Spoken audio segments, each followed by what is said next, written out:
So, they made an Assassin's Creed movie, and I saw it. Let's talk about it. So this video is going to be different than the content you've seen on my channel up to this point. I wasn't really ever planning on doing vlogs or movie reviews, at least not anytime soon.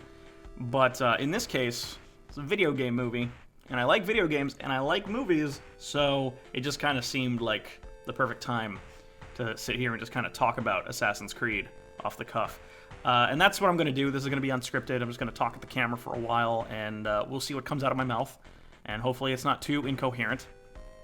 And the way I'll do this is I'll kind of give a general recommendation up front, and then if that's all you want, then move on. Then if you don't want stuff spoiled for you, then you can just click off the video at that point. I don't plan on doing like specific spoilers. I'm not just going to sit here and go through the whole plot of the movie, but I will be talking freely, so I might potentially say something you don't want to know. So I'll start non-specific in every possible way that I can. Now, to kind of start and give you a preface of my experience with the series and video game movies, I've played every game in the mainline Assassin's Creed. I've played everything from Assassin's Creed 1 all the way to Syndicate. I've never touched the handheld, the spin-offs, the Chronicle stuff, none of that, but I have played every game in the main series. Even Unity. And in terms of video game movies, I've seen quite a number of them.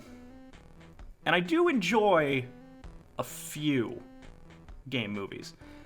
Prince of Persia comes to mind, speaking of Ubisoft, and that was, like, it was just kind of generic but well made, and it's enjoyable enough, and it pretty much was respectful to the source material, and I liked it just fine.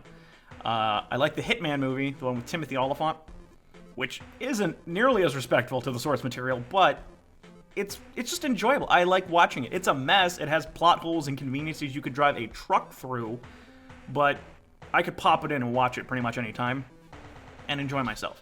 And finally, Doom. I like the Doom movie. It's a guilty pleasure. It's a bad horror movie, and it's like a mediocre action film, but somehow they come together to form this amazing experience that I would recommend to anybody, even if you don't care about Doom, the games, at all. So, with all that in mind, how's the Assassin's Creed movie?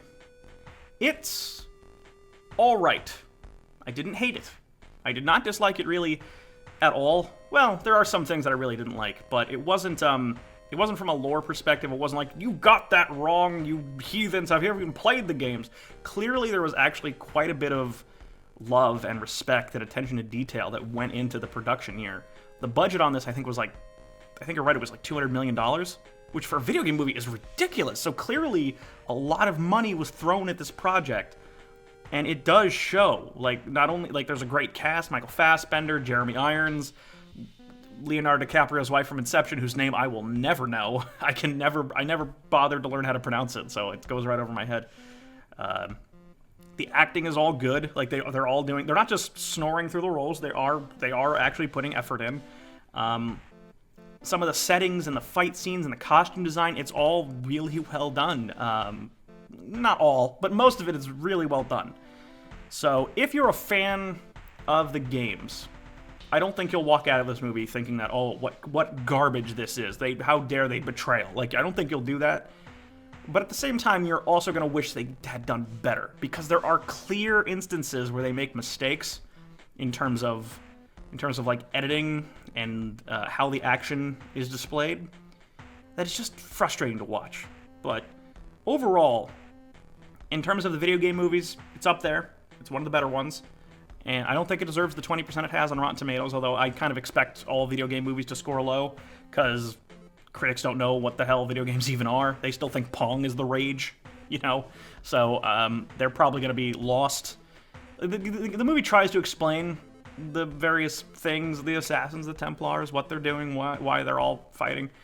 And it just kind of doesn't do a great job. It either rushes stuff or it skips over stuff. So it's probably a mess to anyone who doesn't play the games. And if you've played the games, it's also a mess, but it's a mess we've accepted. It's a mess we're used to. So, yeah, I don't think it deserves as much hate as it's getting.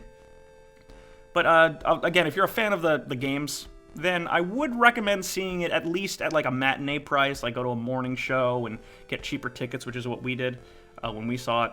And, you'll probably walk out being like, it was alright. It was okay. It wasn't it was worth the money. It was worth it. It was all right. So now I'm just gonna kind of speak freely about the movie as a whole. So basically, the entire plot is that it's kind of like a reimagining of the first game. I don't know if this is canon or not. I don't think it is. But essentially, a guy who's on death row, Michael Fassbender's character, Cal Lynch, he gets executed, but it turns out he wasn't executed. He was just like, because his death was fake, that he was brought to an Abstergo facility to get put in the Animus and to relive his ancestors' past so they can find a piece of Eden, specifically the Apple of Eden. And I don't know, it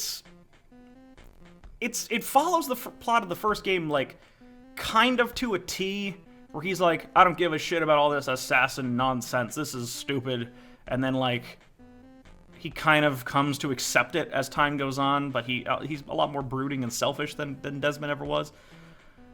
I don't know, it's kind of, like, incoherently written.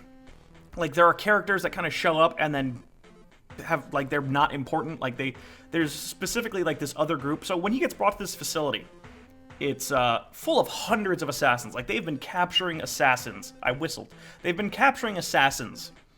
And so there's hundreds of them in this facility, and they've all been, like, getting put in the Animus to, like, learn about their past. And they just kind of show up, and they start giving Cal they start giving him shit. And they're just like, why are you here? And the thing is, like, they're asking him, why are you here? Like, what, like, did you meet him yet? Did you meet your past self? What are you in a past life? And he doesn't answer them, and then they start treating him with hostility, as if they know exactly what he's doing for them. And I don't understand how they know or what they're unless they're all trying to find the same thing. Maybe that's an explanation, but it just kind of seems really sloppy. But let's talk about the past versus the present stuff. Because in the games, 90+% of those games takes place in the past, with some stuff happening in the present day. When he's out of the Animus, when Desmond's out of the Animus, or whoever's out of the Animus. And as the games have gone on, they've gotten farther and farther away from the future stuff and just focus on the past. And I was always one of those guys that liked the present day story. I wanted to see where that was going. I wanted to see them fight the Templars in 2016. And in the movie, they spend a lot more time in present day than the past. I'd say it's like a 75-25 split of them, him in the Animus and him in this facility versus him running around in the Spanish Inquisition as his ancestor, whose name is Aguilar. And I don't mind the split. Like, I was never sitting there being like, oh, they should stay in the past more. I was fine with them doing basically exposition in the future or present day, and the action scenes were all when they jumped into the Animus and went into the past. The problem that I have is how the editing is done. Now, they changed the Animus from the games. In the games, you just lay down on a table and you're in the Matrix and it's done. That's as far as it goes. So in this, I guess for the sake of having something more visual, it's a room. The Animus is this massive room, and they hook you up to this mechanical arm, and you are actively mimicking and doing the actions. Like, so when your ancestors climb in a wall, you're actively being raised and mimicking climbing a wall in the Animus room. Which I'm not against. Fine. That makes sense to me. It makes as much sense as the Animus does in the games. It's fine. I'm not against that idea. Here's the thing that annoys me, is that when they go into the past, again, that's where the action, that's where the chase scenes happen, that's where the assassinations happen, that's where the rescues happen, the escapes happen. And clearly, there is so much, like, attention to detail and set design and costumes and choreography and stunts going on, and they seem to not want to focus on it, and it's incredibly annoying. Like, the past, I think, is really cool. They're in the Spanish Inquisition. Everyone speaks fluent Spanish. No one ever says a word of English. They don't try and shoehorn like, oh, we have a translation software. Don't worry about that. Everyone speaks fluent Spanish, and it works, and it adds to the environment. And clearly, you have stunt people, like, doing parkour. There's parkour happening. There's choreographed action scenes where people are getting stabbed and someone's grabbing a thing and punching a guy and throwing something across the room. Like, it's a good time. Like, you're like, oh man, look at the effort that went into this. This is way more than I expect from a video game movie. But the mistake that they keep making is they keep cutting back to the present to show what Cal is doing in the machine while his ancestor is fighting. And we don't need to see that. Let me see the action. You have all of this, like, all of these, like, great sets with great costumes and people doing action stuff. Let me see that. Please let me see that. But instead, whenever Aguilar in the past, Cal's ancestor, whenever he's fighting, like, let's say there's a guy, like, he'll dodge the attack and then go in for the kill shot, and then the kill shot will cut back to the present day, and you'll see Cal, like, going, to nobody. Like, he's mimicking the actions in the room. He's not actually doing anything. He's not fighting anybody.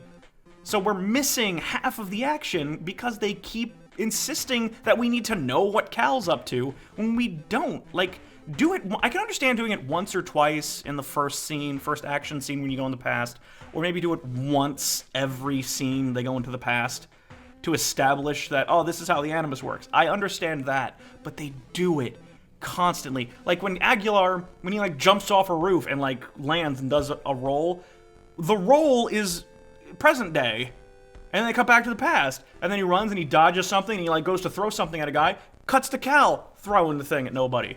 Go back to the past, dodge, grabs a weapon from a guy, smacks him, goes to smack another guy, cut to Cal, smacking nothing. Like, it's... Dude, it's infuriating as the film goes on. It's jarring at first, and then it just becomes infuriating because they're actively not letting you see what's going on. And it's dumb. The other thing that's kind of sloppy about it is the editing in terms of how the action is shot in the past. Like, when they're doing the parkour, like when they're running down the street or climbing up a building or jumping across ropes, the camera insists, or not the camera, but the movie insists on cutting constantly to all of these different angles. Like, here's them running from above, here's them running from a street shot, here's them running from the left, here's them running toward the camera, here's them running left, here's back up top, here's the bottom shot again. Just let me see them. I understand, like, they're running. Like, I can interpret that without cutting. I've never understood that. That happens in movies a lot in general, where like when an editor or a director is putting this movie together, like, don't you understand the audience wants to see what the fuck is happening? But they don't. They keep cutting the camera a lot, and when the action is happening and you're like, all right, let's see how this action scene plays out, it keeps cutting back to Cal, and we don't care. We don't care about what he's doing in an empty room. Let me see them fight. Because when you get to see them fight, it's super well done. It gets to the point where you don't want them to focus on Aguilar in the past. You want them to focus on, like, he's palling around with this female assassin the whole time. You want them to focus on her because she doesn't have to fucking cut to anybody when she's punching a dude or stabbing him. So, it's dumb. It's annoying. Also, the film is kind of paced weird in general. The stuff in the present, like, some stuff is... Sometimes they repeat themselves multiple times. Other times they rush by something as if it's not important. The ending scene of this movie feels like a dud. Like, the climax happens, and then there's one more scene, and that one more scene, like, they seem to be building up to it, and then it just kind of stops. Like, there's nothing except... The movie kind of ends on a whimper, and that's a bit of a bummer. But in terms of, like, the movie as a whole, as the production, like I said, the acting is really good. Like, they're clearly having a ball. Some of them are doing what they're doing. Like, they're saying ridiculous shit, but they're doing it with commitment. The action scenes, when you can see them, are well choreographed, and you're enjoying yourself. And they cut back to the present. I would like to see another one. I would like to see a second movie. I don't know how this one will do, if it will make its money back, because it was $200 million and it's a video game movie, and those typically don't do great at the box office. But if they could just, like, clean up their approach, like, get more focus, stop cutting constantly, because this does set up for a sequel, pretty much. Like, it goes like, hey, we want a second one at the end. So if they could just stay on task and show us what's going on without cutting around like an asshole, I think they could have made a great movie. Instead, they made, like, a decent, sloppy movie. And that's, it's unfortunate that they couldn't get that right. Because, man, a lot of the stunts in this are practical, even. Like, when people are jumping around and doing parkour and stuff, it's a person doing it. I'd say there's a couple scenes where it's obvious CGI Assassin Man, because if they didn't do it, the actor would die, or the stunt guy would die. Like, the stunts are not, they're impossible to do without CG, because if you did, you would, like, you'd get a great shot, and then you'd kill him, man. So I can understand them doing that. But most of the stuff in the movie is practical. I just wish they'd let you see it more. It's annoying. But yeah, I've just kind of been rambling, but hopefully you got something out of it. Again, if you're a fan of the games, I wouldn't recommend not seeing it, but maybe at a cheaper price, and you'll walk out with like that was okay. That was alright. So hopefully this was somewhat coherent for everyone that was watching. I don't know if I'll continue these. If you do like this kind of video, then let me know, and maybe I'll do more of them in the future for just other big movies that come out, or whatever. I don't know. I'm just gonna kind of roll with this format. But yeah, thanks for sticking around and listening to me ramble about Assassin's Creed the movie, and I'll see you guys next time.